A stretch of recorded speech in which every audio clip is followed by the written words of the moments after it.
Peace and blessings to all of you. And because Councilmember Morrison came in a little late, he didn't get acknowledged, so we want to acknowledge him for his excellent work on the City Council. So thank you very much. So, Mary, thank you for all your words, and thank you all from our legislators, Dan and Fartun. Thank you for your important comments on a night like this, which is about celebration, which is about gratitude. It's a little inappropriate to strike a serious tone, but both Mary and Fartun are about business. So I hope you all will forgive me, because I think it is important to just remind ourselves why there must be an Isuroon. Getting back to purpose. Now look, all of us, we live here in Minnesota and we love our state, and you drive around and you see Somali women, and you know they're Somali women, usually because many of them will wear a hijab and traditional clothing. You see them, and if you get to know them, you know that they're smart, you know that they're strong, you know that they know how to speak up for themselves, you know that they have a lot of pride and you have a lot of dignity.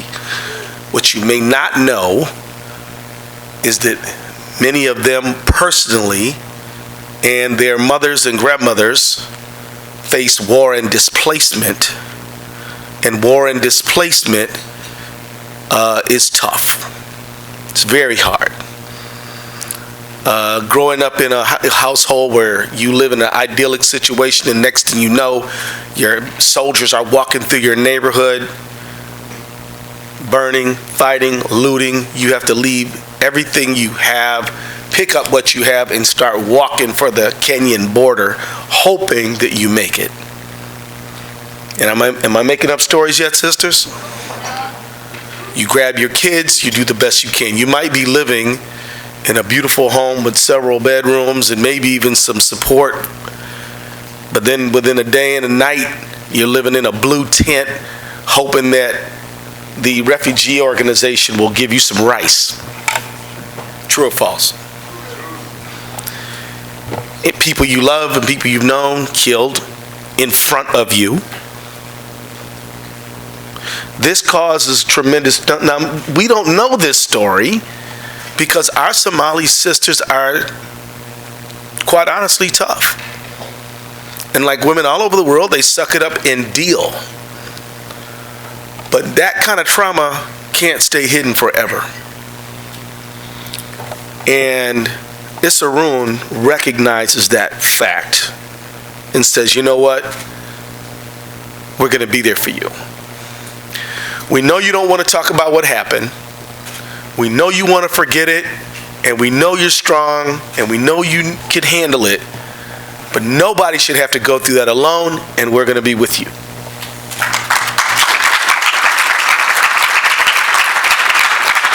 So all of you who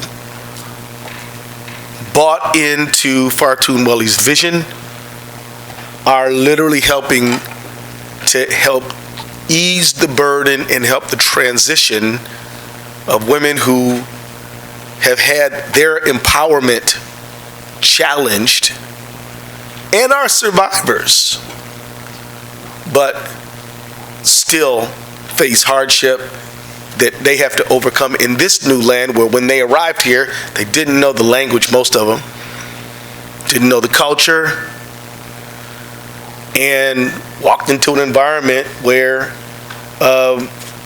Islam was thought of as foreign, even though it's been here since the very beginning of the United States. And this is the reality. Trying to keep your children with family values, and yet here they are listening to hip-hop, hard to control, getting caught up in the streets, want to be like the American kids. These are all tough things. And yet you maybe can't even get to bed at night because when you try to sleep, you are awakened by the horrors of what you had to witness 20 years ago. Now this is where Isuroon comes in. think it's very important to get back to purpose. And this is our purpose. And let me just tell you, Isuroon is critically important because it helps empower women. Now, men, let me tell you guys, let me tell us, empowering women is fundamental to the health of any society. Empowering women helps build democratic, functioning societies. Now, let me just tell you, you ever notice that when the anti-democratic, fascist-minded people walk in the door, one of the first things they want to do is impose their rigid sense of family values, which always means women, you can't study, you can't learn, kid in the house, you can't do anything, your job is only to look after the kids. What they're literally trying to do is turn the women into breeding machines for soldiers that they can send to war to attack their enemies. That's what's going on. You know that, right? You show me a society which says the women can't participate equally in society, and I'll show you a society where some fascist-minded men want to turn the women into breeders so that they can breed armies to fight their enemies. Don't you think that's what was going on in fascist Germany and Italy and Spain and Argentina and so many other places across the globe? That's what's happening, folks. There is a reason why the Taliban said she can't go to school. Because they want to wage war and dominate, and they could not have any empowered women getting in the way. You understand? But what if you want the opposite?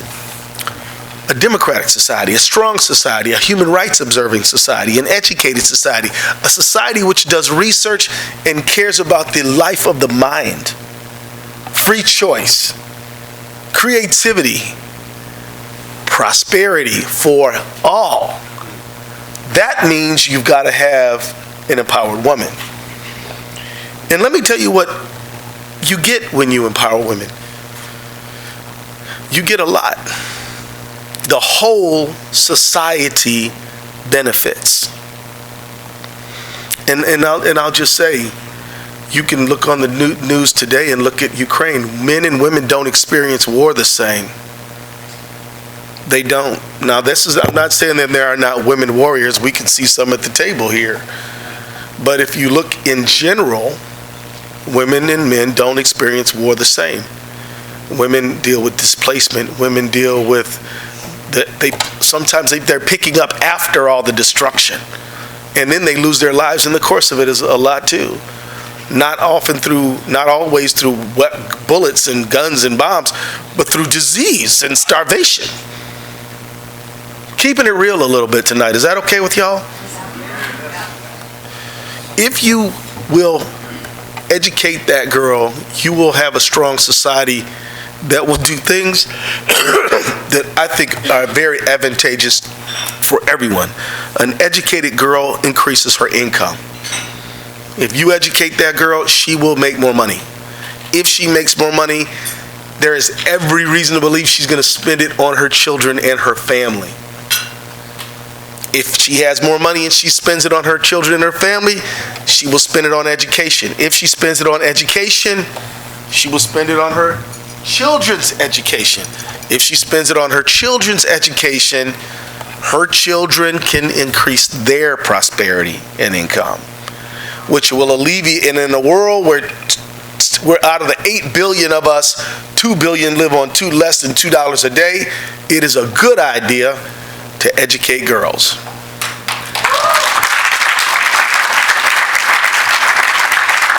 She marries later. And I'm not talking about the difference between marrying at 20 and 30. I'm talking about the difference between marrying at 10 and 20. You understand what I mean? Child brides. None of these girls are going to school. If you educate girls, she marries later, she has safer pregnancies. safer pregnancy. She's a little more likely to deliver and survive maternal health. I'm telling you right now in the United States, and Mary, as a healthcare provider, you know that in states like Texas and in Missouri, maternal mortality is literally going up. All the states that say we need traditional values, which means you, lady, got to get in the back and get in the kitchen and make some cookies. They always have these bad statistics to go with them. I'm just telling you the truth. An educated mother has fewer children, and I'm not talking about the difference between 3 and 7. I'm talking about the difference between 7 and 14, where she can't provide for those 14 kids, pushing them out. But you know, the head of the Taliban is fine with 14. More people have put a gun in their hand, right? An educated mother can devote more time and energy to her children, which will lend to their individual development. Educated mothers are less, like I said, less likely to die in childbirth. You look at Texas and Missouri where maternal mortality is spiking. Look at the educational level and the income level of the women who are suffering the most. I guarantee you, they are the most marginalized people in our society, suffering from racial and economic disparities for generations. Their children are healthier, as I said, and if their children are healthier, their children can go to school. You should know the number one reason that kids do poorly in school is absenteeism. The number one reason for absenteeism is asthma. Did you know that? That's a health problem. Well-educated, healthier, wealthier mom, healthier, wealthier kids, and the family gets stronger and the kids are more successful. As I noted, women, anybody ever heard of the Grameen Bank? You know about, yeah. This is where you had in Bangladesh an economist who said, you know what, we're going to give a loan to this woman of $2 so she can buy thread. And we're not going to charge her any interest, and we're going to just give her the $3 to buy thread. And then she started making stuff, or she's going to buy a goat, and she's going to get milk from it, and she's going to feed her kid. What that Nobel Prize economist figured out is that if you give the money to the women to make investments, they will invest in the family. You give it to the men, and they'll go drink it up, use it on their own pleasures. I'm not kidding. I wish I was.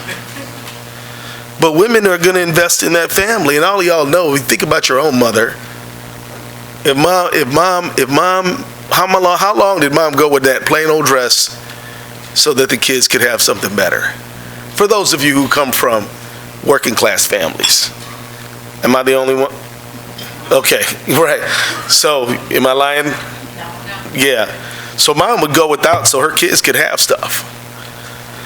And so anytime a society wants to become a democratic society, and I don't mean big D, I mean little d, a rights-observing society, a society where there's prosperity, where learning is valued over superstition, you need to invest in the women.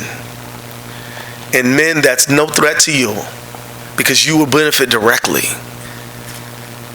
You know, I mean, you invest in the women, you're going to have a stronger society. And so Isuroon becomes a critically important piece of fabric in our quilt of Minnesota. Because what they represent is they're empowering women who, quite honestly, have had their empowerment challenged. Women who are survivors and who overcome horrific difficulty but need little extra help in this new country, in this new culture, in this new society. That's why they're so important. Somali women aren't going to tell you their whole business. They're not going to tell you how many hardships they've seen. They're not going to tell you how difficult it's been for them. But if you are patient and you listen, you will learn. And I'm just going to say this to the Somali women in the room. I know you don't want to tell your business, but you need to start writing some books about what you've been through, so the world will understand your story. I mean, I could imagine a movie. One of y'all need to make a movie about a Somali woman living a decent middle-class lifestyle in Mogadishu. War starts. She ends up with nothing in Dadaab refugee camp in northern Kenya, wins the lottery to come to Minnesota, and then suddenly is faced with, it's a little better, but it's still very, very hard, and how you overcome that, and maybe how a great organization like Isuroon interjects itself in your life to turn things around. You understand? And I just want to say this to everyone in the room, and then I'm going to have a seat. Isuroon, thank you for telling the stories that you tell. Thank you for highlighting and intervening on behalf of Somali women, because I'm telling you, there will be children who are benefited from your work, who are going to reach diplomatic solutions to avoid war, who are going to seek scientific inquiry to illuminate, so we can use the sun to energize our whole world, who are going to find medical discoveries that are going to bring great healing to people. You don't know where the lightning is going to strike. Genius is not wrapped up in any particular ethnic group. There's a little Somali girl or boy in this community who's got the answer to cancer in his or her mind, but that child needs a mother who can make sure that they're fed and housed and educated so that they can give all those gifts to us. If I got cancer and I'm Asian or white as the moon or African American, I don't care that the person who figured out how to cure it is a Somali refugee. I just want to get rid of my cancer. So if we invest in our children, all of them, we are helping ourselves. And Isuroon is the vehicle to do it. And so, thank you, Mary. Thank you, Fartoon. And I just want to say, we do need to tell our story. We do need to tell the story. The story must be told. This is a moment for the writers and the poets and the filmmakers so that we can illuminate this story. And I'll close on this. There was one time there was a little boy, and he used to love to have his mama give him a bedtime story. And his mama used to say, well, babe, what happened was that the hunter was in the jungle, and the lion had big teeth and big claws and scary, scary, scary. And then the hunter, who was afraid, overcame the fear and slew the lion. And that's the story. And so go to bed. And so Mom told that story day after day, year after year, until the kid got a little older and it said, Mom, you're telling me that this little old man with a little pointy stick killed a 500-pound lion with big claws? Mom, I went up on Google and I read about how ferocious a lion is. I'm not sure this story is right. And Mom says, son,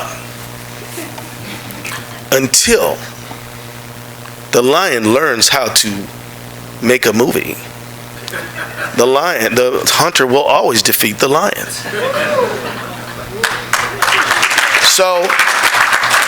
So we need to tell Isuroon's story, or Isuroon's story will be told by others. You don't want the Somali sisters to be looked at as helpless victims who need a handout. They don't. They're strong, they're tough, they're capable. So we got to tell the story of overcoming. We got to tell the story of how Isuroon intervened to meet the needs of people, and how all kinds of people, men, people of all colors, cultures, and faiths, saw themselves not as allies, but as siblings, as fellow human beings, recognizing their own humanity in someone else. Thank you all.